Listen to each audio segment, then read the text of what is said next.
Olá, alunos do sexto ano. O tema da aula de hoje será sobre organelas celulares. Existem, pessoal, dois tipos de célula: a célula procarionte e a célula eucarionte. O que é que vai diferenciar esses dois grupos de célula? A célula procarionte é uma célula, pessoal, que vai ter um núcleo primitivo. A célula eucarionte é uma célula que vai ter um núcleo que a gente considera um núcleo verdadeiro. Resumindo, célula eucarionte tem núcleo, célula procarionte não tem núcleo. Quais são os seres vivos que vão conter célula procariótica e os seres que vão ter células eucarióticas? Pessoal, memorize isso. Toda célula procariótica só vai estar contida nas bactérias. As células eucarióticas, elas vão estar contidas em qualquer outro ser vivo que não seja uma bactéria. Todos os vegetais, todos os animais, todos os fungos e todos os protozoários. Nós vamos agora analisar quais são as diferenças que podemos encontrar numa célula procariótica e uma célula eucariótica. Pessoal, toda célula procariótica, ela não tem membrana nuclear. Toda célula procariótica, ela é ausente de organelas que contenham membranas. A célula procariótica vai realizar fotossíntese e respiração nas membranas. Mas, professor, tem alguma bactéria que realiza fotossíntese? Tem sim. As bactérias que fazem fotossíntese são chamadas de cianobactérias. São bactérias que conseguem produzir o seu próprio alimento. A célula procariótica é uma célula muito antiga. E todas as bactérias, elas possuem células procariontes, como eu acabei de falar para vocês. Já na célula eucariótica, é uma célula que vai ter núcleo. É uma célula que vai ter nucleolo, que é uma membrana que vai envolver o núcleo. A célula eucariótica é uma célula que vai ter grande variedade de organelas. As células eucarióticas, a fotossíntese vai acontecer numa estrutura que nós chamamos de cloroplasto. A respiração celular, ela vai acontecer especificamente numa organela chamada de mitocôndria. Mas o que é uma célula eucariótica? São todas as células cujo constituinte do núcleo encontram-se separados por uma membrana. A membrana que delimita o núcleo, ela é chamada de membrana nuclear ou carioteca. Então, toda célula eucariótica contém carioteca. A célula procariótica, ela não contém carioteca. As células eucarióticas, pessoal, elas se dividem em duas. Ou é vegetal ou é uma célula eucariótica animal. Nós vimos na aula passada que os seres vivos, eles podem ser considerados seres unicelulares, como também eles podem ser considerados seres pluricelulares. Quem são os seres unicelulares? São aqueles seres que são formados por uma única célula. Quem são os seres pluricelulares? Pluri vem de vários, celulares vem de células. São seres que vão possuir muitas células. Mas quais são os seres que possuem apenas uma única célula? Toda bactéria, ela só tem uma célula. E o tipo de célula que ela possui é uma célula procariótica. Cianobactéria, que são aquelas bactérias que realizam fotossíntese, possui uma célula. As algas, alguns tipos, possuem uma célula. Alguns fungos e protozoários também possuem uma célula. Mas os seres pluricelulares, quem são? Todos os animais, todos os vegetais, alguns fungos, alguns protozoários e algumas algas. Mas quais são os formatos das células, pessoal? A célula ela pode ter o formato parecido de um ovo, que chamamos de ovalada, o tecido da pele, que é o tecido epitelial. A célula, ela pode ter o formato de disco, como é o caso das hemácias, que são células sanguíneas. Elas podem ter células alongadas, como é a célula do tecido muscular. Ela pode ter uma forma de estrela, como é o exemplo aqui dos neurônios. Ela pode ter a forma de um bastão, como de uma bactéria, ou a forma de um coco, como, por exemplo, também outra espécie de bactéria. Vamos agora analisar as 3 estruturas básicas de uma célula eucariótica. Então, a célula eucariótica ela vai conter membrana plasmática, ela vai conter citoplasma, ela vai ter núcleo. A membrana plasmática é uma capa, pessoal. A função dela principal vai ser envolver a célula. Além de envolver a célula, ela vai ter uma função muito importante, que vai ser nada mais do que selecionar aquilo que vai entrar e aquilo que vai sair da célula. Mas o que seria o citoplasma? O citoplasma é aquela região que vai ficar entre a membrana e o núcleo. Suponhamos que aqui seja o citoplasma. De um lado vai ficar a membrana e do outro vai ficar o núcleo. O citoplasma vai ser aquela estrutura que a célula vai conter, que vai ficar entre uma estrutura e outra. Ou seja, entre a membrana e entre o núcleo. Mas, pessoal, qual é a função do núcleo? O núcleo, pessoal, é onde vai estar o famosão, o ácido desoxirribonucleico, que contém como a sigla o DNA. É o DNA que vai estar contido no núcleo, que vai ter a função de conter o material genético, toda a carga genética que foi doada ou pelos ou pelo pai ou pela mãe. Aqui tem uma diferença muito grande entre a célula eucariótica animal e entre a célula eucariótica vegetal. Eu preciso que vocês memorizem o que eu vou falar agora.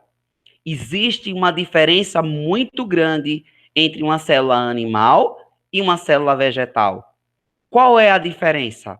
Pessoal, a célula vegetal, ela tem 3 estruturas que não tem na animal, que é a presença do cloroplasto, a presença do vacúolo e a presença da parede celular.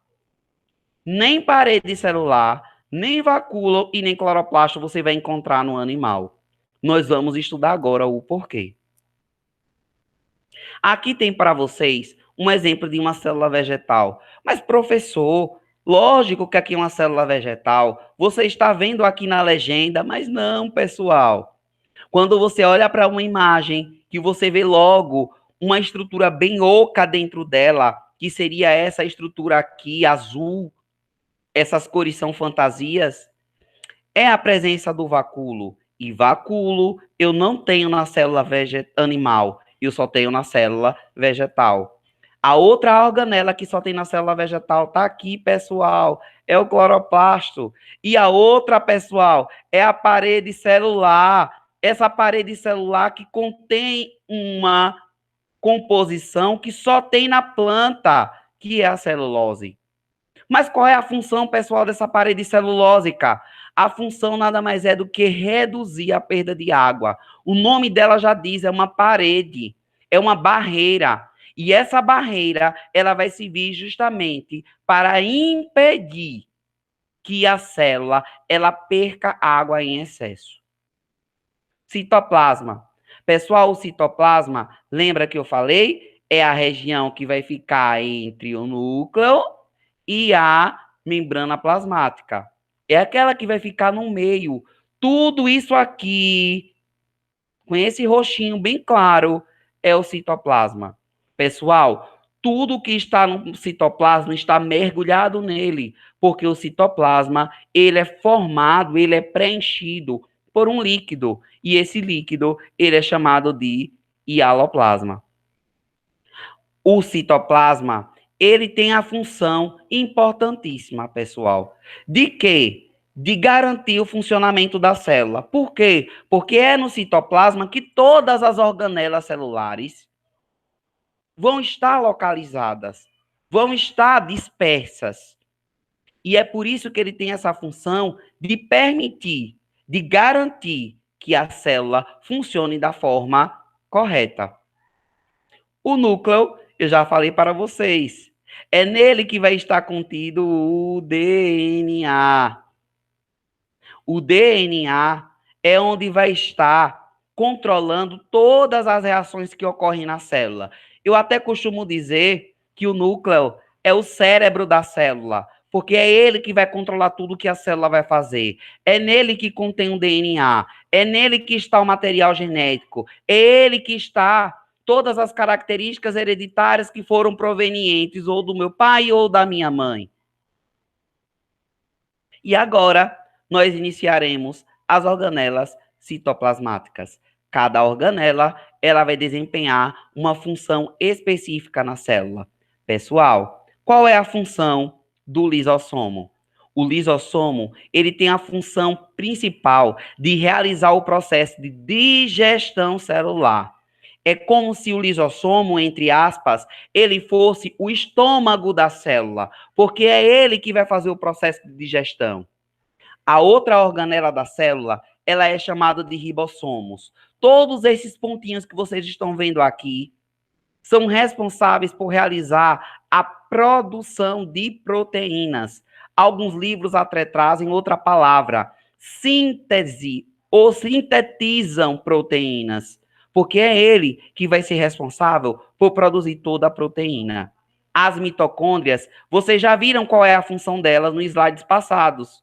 A função principal da mitocôndria é realizar o processo de respiração celular. A célula, ela só respira porque tem mitocôndria. A outra função dessa organela aqui, do centríolo, o centríolo, ele é formado por 9 grupos de 3 microtúbulos.